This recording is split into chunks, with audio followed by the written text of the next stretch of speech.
What up, brawlers? Welcome back to yet another episode of Throwin Hands as we review, three fights from Fight Night, Rozenstruik versus Gane. Guys, how you doing? Doing great. Glad to be back. Missed a couple episodes last week, but happy to be back on the show. Yeah, happy to be back. Missed a few as well, and excited to talk some mixed martial arts. All right, so we're gonna review three fights. A Throwin Hands alum, Kevin Croom, going up against Alex Caceres. This was Kevin Croom's second fight in the UFC, and this was, I think, he bit off more than he could chew against the very experienced Alex Caceres, who's having a little bit of a resurgence in his career. Croom, 1 of 16 on takedowns. Gotta admire the tenacity, but with that comes cost, and he was gassed out by the third round. What were your thoughts on this one? We'll start with you, Breck. Yeah, like you said, the takedowns. Kroom was gassed. I mean, he was wobbled a few times from on the feet too from some strikes from Caceres, but you got to respect the attempts. It was pretty wild, and he kept walking forward into shots. You're like, oh, he's gonna go down, always gonna go down, but then he would just go down for the takedown to avoid the knockout. But you got to give your hat, props to Caceres for fighting a really good fight. What about you, Daniel? The UFC keeps giving these prospects to Alex Caceres, expecting him to roll over and get himself cut from the roster, and he just keeps beating them. I don't know honestly why he's not being provided with more opportunities at this point, because Kevin Croom, a talented guy coming up, but still, you look at the history over the last few fights for Alex Caceres, and he beats his last 4 fights. He's all won. Steven Peterson, Chase Hooper, Austin Springer, Kevin Croom. They're throwing guys at him that are not experienced, and I think expecting them to, 1, have a star-making performance against him, or 2, beat him up so badly that they have an excuse to cut him. And now he's won 4 fights in a row, and you can't cut a guy on a 4-fight win streak, especially when he's beating guys that you have plans for. So I don't necessarily know why we're not seeing a step up for Alex Caceres. It doesn't really make sense to me at this point. Yeah, and speaking of step up, I think what's next for Alex Caceres, I think they need to start looking at a top 15 opponent maybe, because, 4 in a row, that says something. I don't care who it is in the UFC. What do you think, Daniel? I think I agree with you there. He needs to step up, obviously, if what I just said didn't cover that. I think top 15 maybe, but definitely a step up from what he's getting now, because he's clearly proven that he's a step above the competition that he's been put up against. And what about you, Breck? Yeah, I echo what Dan said. Maybe give him one of those 13 through 15 matchups and see what he can do against a higher ranked opponent. Yeah, I'm not going to even add anything to that. All right, to what made the card. Pedro Munoz versus Jimmy Rivera. This fight, probably fight of the year so far, in my opinion. This was just awesome to see. And Pedro Munoz, man, bringing the heat on Jimmy Rivera's calf.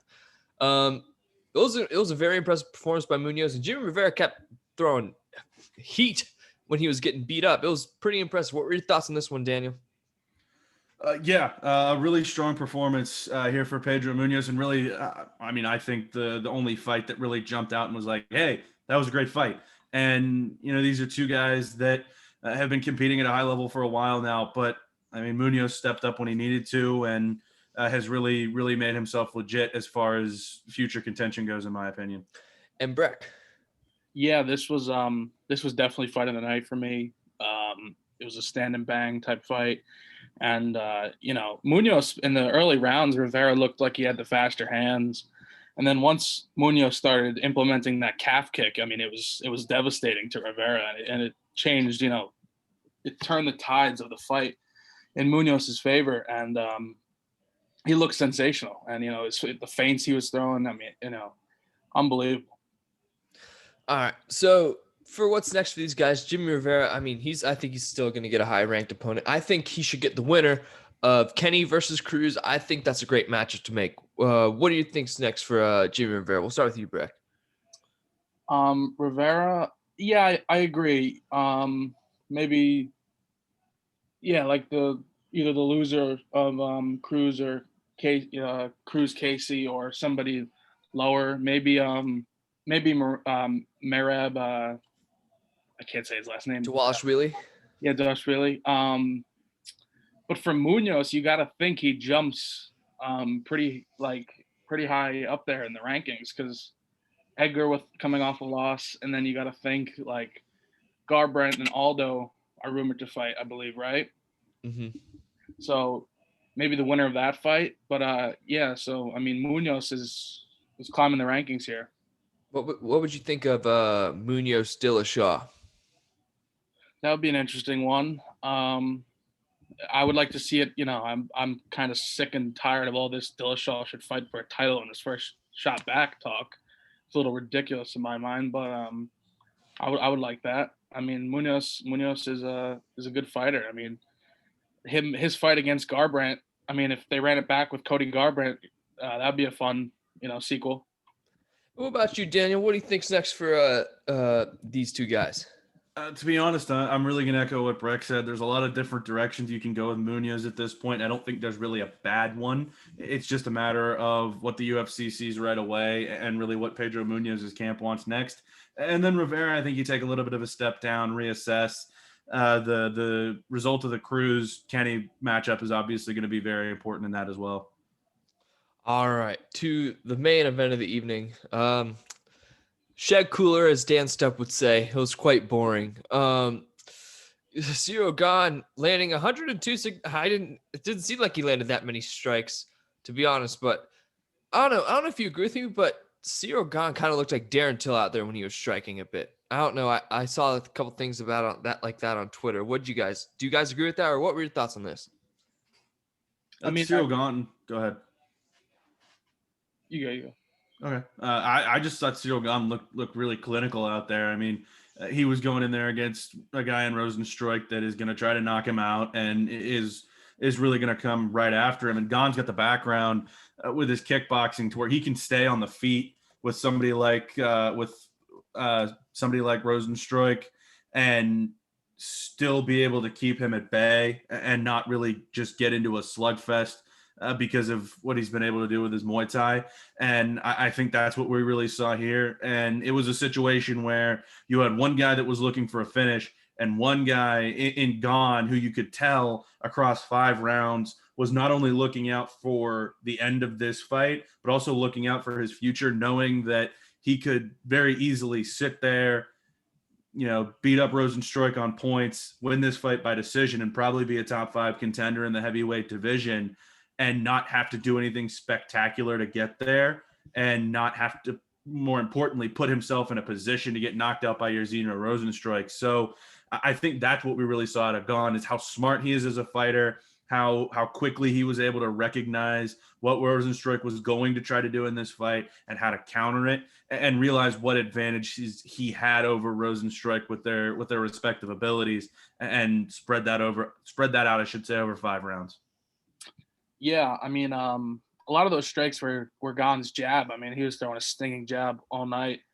And I mean, a lot of this fight was Rozenstruik respected Gane's speed too much, and then Gane respected Rozenstruik's power too much. So we just had a stalemate almost in the middle of the octagon. And I mean, Gane looked really good on the feet, and he's just – I see what you're saying, Jacob, about Darren Till, because Darren Till moves really fast for a middleweight. And Gane moves particularly fast for a heavyweight. I mean, he looks like a middleweight out there, or even a light heavyweight. So, this wasn't the most entertaining fight, but I mean, you can't really blame Gane for just, preserving the 50-45 win that he wound up getting. Yeah, and I don't blame him either. And I know Dana White was critical of him, but I'm like, do you want to get knocked out by Rozenstruik? Let's be honest here. Oh, it takes one. Yeah. Like one swing and it's over from either of these guys. So I respect Gane's game plan. It was a very smart game plan going in there. It was a chess match, and Gane won the chess match. And I think Rozenstruik was just being too patient. I think he should have gone full bore in a couple of times and see if he could clip him. But that's just me. All right. So after a month of 3 straight heavyweight main events, not 3 straight, 3 out of 4 main events in February were heavyweight main events. Things have cleared up now. We're with Stipe and Ngannou, in the balance. We know what's going to happen to the winner. They'll fight John Jones. What do you think happens with the heavyweight division now that things have been so cleared up? We'll start with you, Breck. Like you said, winner gets Jones. Loser of Ngannou, Stipe, I would imagine gets Derek Lewis for a number 1 contender fight. And then guys who have recently won definitely deserve to move up. Like you look at Volkov, definitely jumps up to Blade's position at 3. Gane probably moves up to 4, and those guys fall down. So it's starting to come more of a clear picture, and it'll be really interesting that number 1. I think that's what'll happen is that number 1 contender fight for the belt, Derek Lewis versus the loser of the upcoming heavyweight fight. What do you think, Daniel? I think some things have been settled, but enough new names have emerged to where it's not still particularly clear. Obviously, Derek Lewis isn't a new name, but he's a new guy when it comes to being there in the title picture. Volkov, obviously, with how impressive his win was against Overeem, is jumping right into the fray. And then Cyril Gane, I mean, you can't not put him in the top 5. He beat the number 4 guy in the rankings. Overeem's coming off of a loss. I think you see a situation where Volkov goes to 4 and Gane goes to 5, at least in the UFC top 15 right now. The way that things go at this point, I echo a lot of what Breck said. I think there's going to be a little bit of waiting around, obviously, because you've got John Jones coming up to this division. Derek Lewis gets the loser, I think, of Ngannou and Stipe, and then from there, I think the fight that makes the most sense is Gane versus Volkov. And then I don't want to call that a title eliminator because that's really not what it is. But whoever wins that obviously takes the next step towards contention. Again, there's going to be a lot of moving pieces in the next few months for the UFC because obviously, ideally, you have Stipe and Ngannou, and then the winner of that fights John Jones at some point in 2021, probably sooner rather than later. But there's still a lot of moving pieces here. And just because some guys at the top of these rankings have lost doesn't necessarily mean that there's any fewer names in contention right now. Yeah, and I'm going to agree with all of what you said there. And, you have Overeem coming out and you have some new guys coming in. Like you see Chris Daukaus, he went from a no name 5-6 months ago to, I think, a bona fide, a very nice prospect. And, he's getting to that contender status very soon at number 10. I think we could, now that things have cleared up, Derek Lewis won't fight Overeem. I don't think they want to make that fight. I don't think they want to kill Overeem. I think Daukaus Overeem is the fight to make. I think, yes, it's a big step up for Chris Daukaus, but who doesn't want to see that fight? 2 strikers going at it. I don't know. What do you think's next for these? And we're going to let's talk about Tom Aspinall a little bit too. What do you think's next for these guys coming up now that things have shaken up? We'll start with you, Daniel. I think Daukaus and Overeem is an interesting proposition.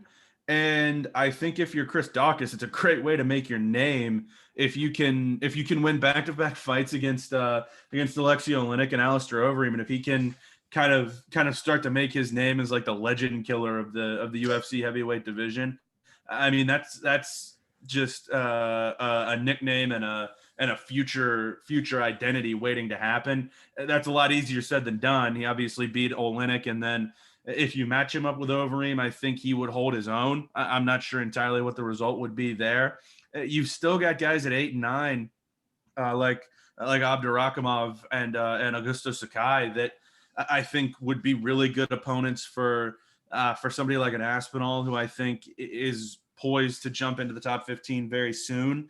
I'm not sure that's the jump up in competition that I would necessarily want for him. I think you look at the back of that top 15, you've got Pavlovich and Ivanov, Tybura. I think that's more the speed of what we're going to see for Aspinall, because with his track record and with his ability, I don't think they're going to want to speed him up too much just because of what they could potentially have in him. Obviously, if you think he's ready, you put him in that position. But you're talking about a guy with 12 professional fights on his on his record. 3 of them have been in the UFC. So I think you're looking at a situation where both of those guys could potentially emerge as big future names in the division. In my opinion, I think Daukaus is the one that gets that opportunity first.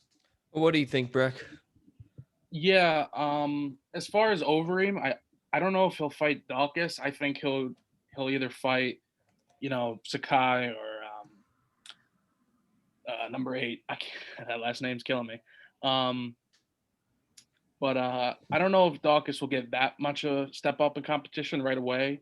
Like you might see Daukaus, Walt Harris right away, or I just don't know if they're going to push those young guys right up into that upper echelon of guys. Like I could see Tom Aspinall fighting, 13 through 15. Like Tabura versus Aspinall would be an interesting matchup for me. I mean, Tabura, didn't he just come up? Didn't he beat Greg Hardy, or is that? Yeah, I think he did beat Greg Hardy. Yeah, he did. Yeah, it's like that would be an interesting fight. Pavlovich would also be interesting. It's a little sometimes like sad to see, like you're like, oh, maybe Junior Dos Santos, but then you're like, I just don't want to see Junior Dos Santos get knocked out again, by a younger guy, young fast guy. And it's like the same with Overeem. You're like, at this point, it's like the end is near. Just don't take any more huge knockouts. But what are you gonna do? I don't get how CC hasn't set in for Overeem yet. Just the sheer amount of punishment he's taken over his 23-year MMA career, like that. And Gane is something out of a video game.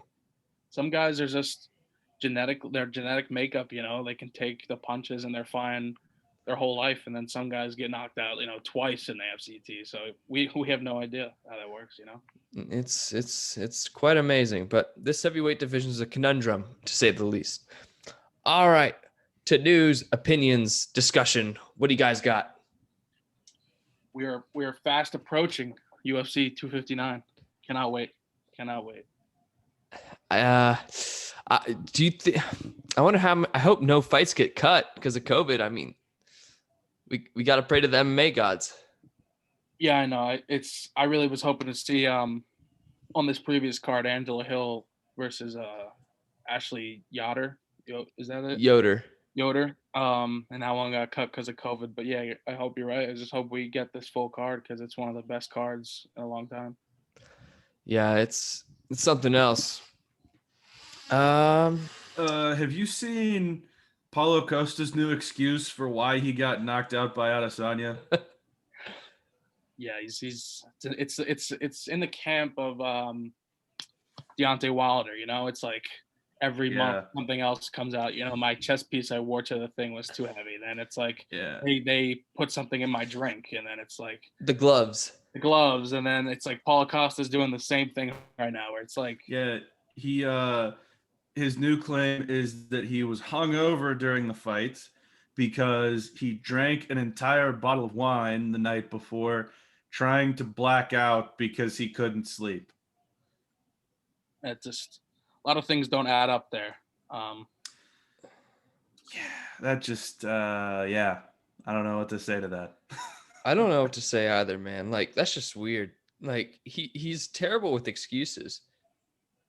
He just seems like one of those fighters who like was the undefeated persona was so like it was so much of him, and then now that he has a loss, it took a lot of that confidence is gone. Wait, hold on. There's something breaking here. This is from Shemayev's Instagram. I want to say thank you.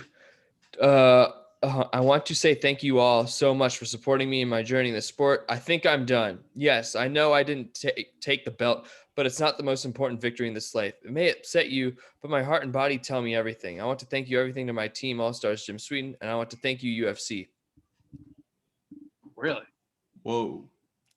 That's interesting. Wow. That's something. That's something. That must have COVID, been, man.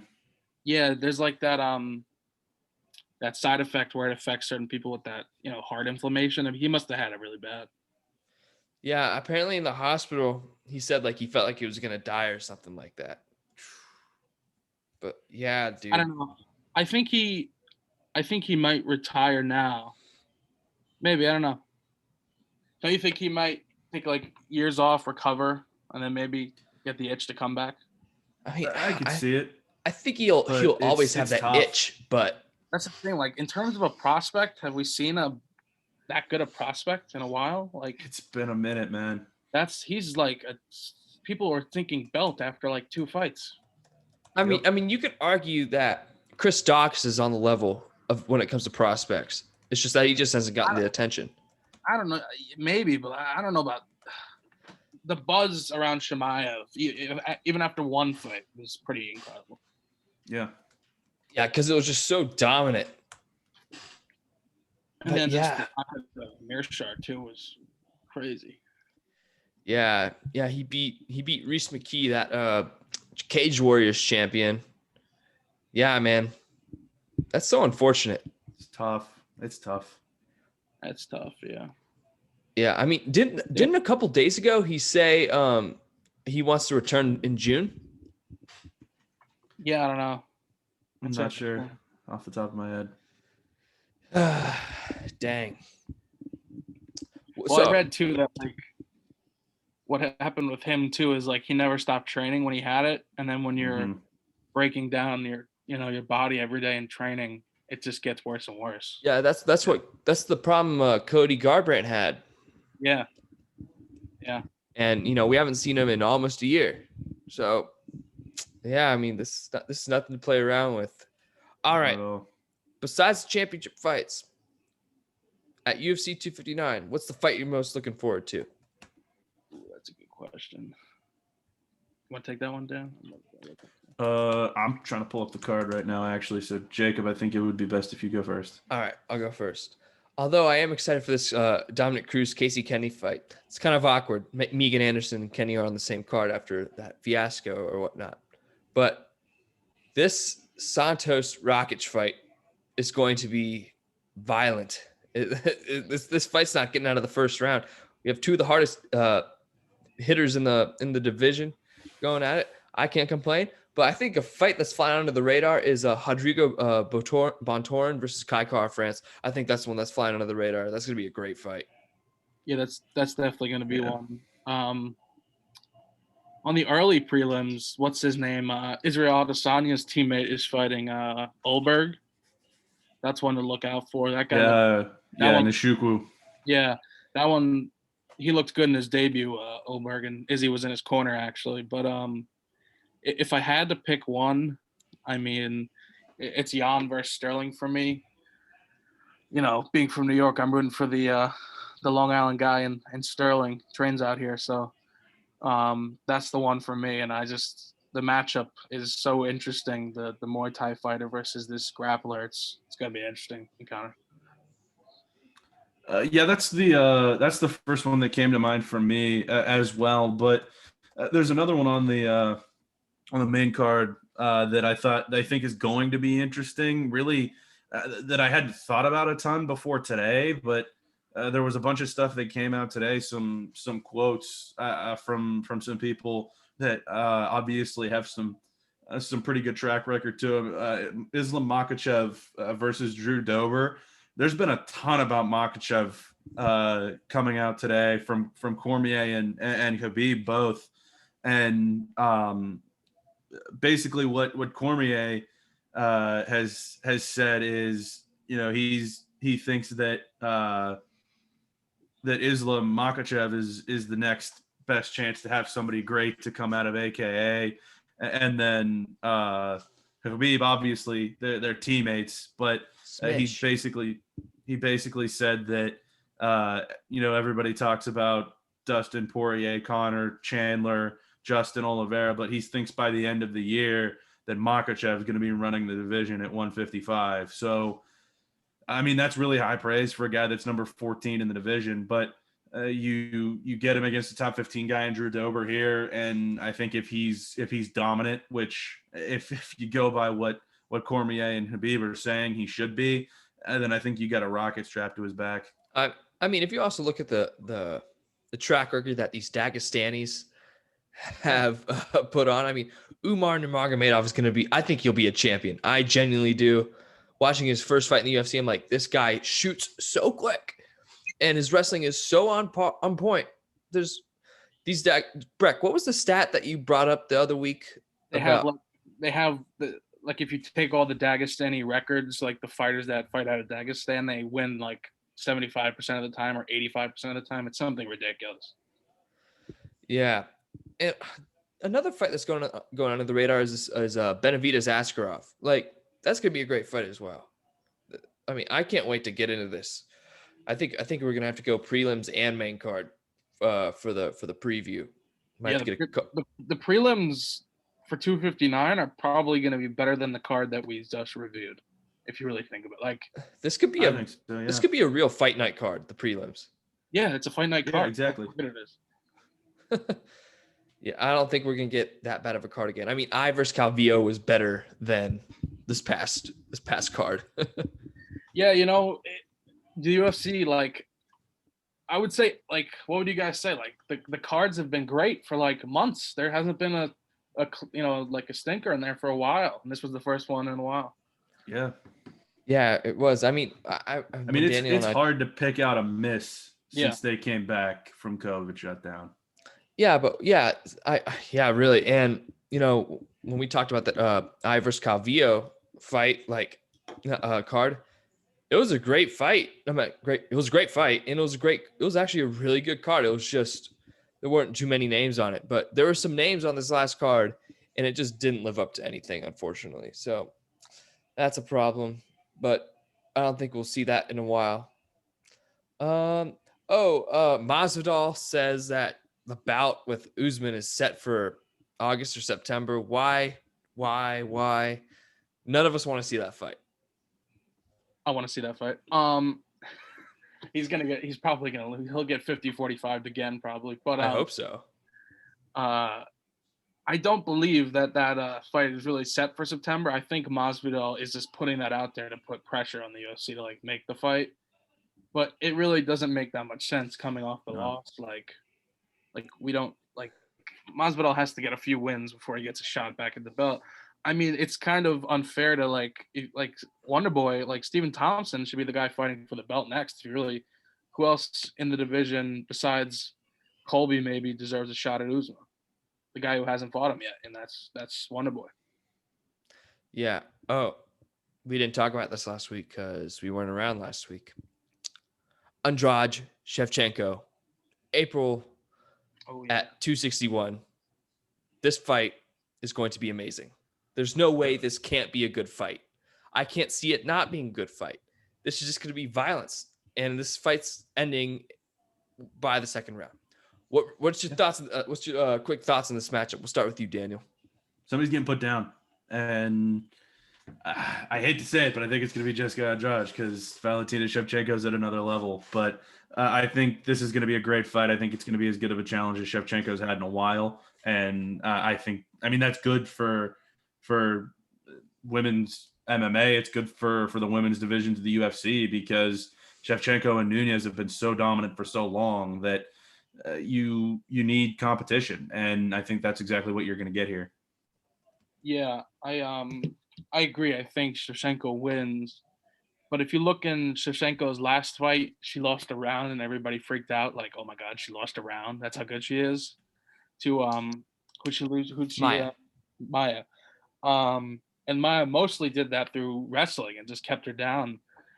And maybe Andrade can go to the well of takedowns and wrestling. But then again, I mean, on the feet, how are you going to beat Shevchenko? She's just too good. So let's say Nunes and Shevchenko win their next fights. Is the belt for 135 at grass between the two of them? I mean, that's the super fight. That would make a lot of money in the UFC's eyes. It would make a lot of sense. They did fight. Didn't Shevchenko beat Nunes early back in the day? No, it was a very close decision. Split decision. They've fought twice, actually.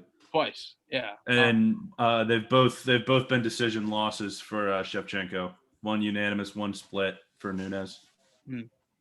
So I mean, that would be the super fight. That would be the in the eyes of the matchmakers, the one that makes the most money. So I see both of them winning because I don't know how you guys feel. Nunes is not losing anytime soon to anybody. No, not at all. What? what aren't the odds of Megan Anderson beating Amanda Nunes like plus 1,000 or something like that? I'm pulling up the Vegas odds right Yeah, now. I've got pull the up the DraftKings odds. app on my phone. I feel They're like they're not just good. I'll tell you that. I feel like they're just feeding Megan Anderson to the wolf. Nunes needs a fight. That's it. That's literally the only reason this is happening. We just got to bring Cejudo in next time. The odds on that fight. Nunes minus 1250, Anderson plus 750. So you got to bet a lot of money on Nunes to really profit much. And if you bet on Megan Anderson and she wins, you're in great shape. But you're just losing money if you bet Right, if you bet you're on losing Megan money. Anderson. The odds for Jan and Sterling is even. They're both minus 110. I kind of agree with that. Like, are you guys leaning one way? Like, it's so I'm not it's personally. so even. I was watching I forget what it was, a preview of Nunes Anderson, and one of her teammates was like, "Oh, Megan's built like a man. She hits like a man." I'm like, Nunes hits like a fire truck, barreling down the main drag. Like, there's no, I don't care what your build is. You're not beating her. The build has nothing to do with this. She's gonna lose. She is big for her weight class, but yeah, it's just what path to victory. Like, I can't really think of a path to victory because on the feet you're not gonna beat Nunes, and on the ground I'm pretty sure she's a black belt in jiu-jitsu. So I just like don't she's just gonna have to catch Nunes coming in at some point, which is so unlikely. so unlikely. Yeah, She's I think Nunes is just gonna be too fast when it comes to getting in the pocket. Like, she's just gonna get in there and get out. It's not. Yeah. No, it's pretty. It's not. How long do you guys see it going? We'll talk about this Thursday, of course, but it's not getting out of the first round, I don't think. I'd say second round. Somewhere within the first two, I would say. Yeah. Megan Anderson's going to be a sacrifice to the mixed martial arts gods, and then she'll go to PFL and fight Kayla Harrison at 155. That's my prediction. But anyway, there's something else I wanted to bring up, and I can't remember what it is. Oh, right. So I think within the past time we've been here, Prochaska and Reyes have been rescheduled for May 1st, I believe. This is a banger, and I can't. What do you think Prochaska's ceiling is? Well, that's a good question. I mean, you would say title, but I mean, I definitely think he could be a top 5 guy. I mean, a win over Reyes gets him there. Yeah, it's going to be tough. It's going to be tough for anybody to beat whoever wins the Izzy Blachowicz fight. Whoever wins that fight is going to hold that light heavyweight belt, in my opinion, for a good while. But it's interesting. I think Prochaska will become the champion in the next 3 years. I can see it. He's pretty young, right? Yeah. 30s. He's 27. He's 27. Ooh, Yeah.